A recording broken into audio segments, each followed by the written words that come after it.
The tea water it's very cold. So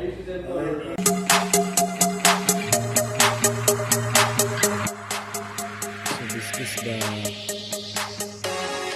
hot water solenoid bag. We're going to replace it. So it's installing here. We will change that one and it will work again.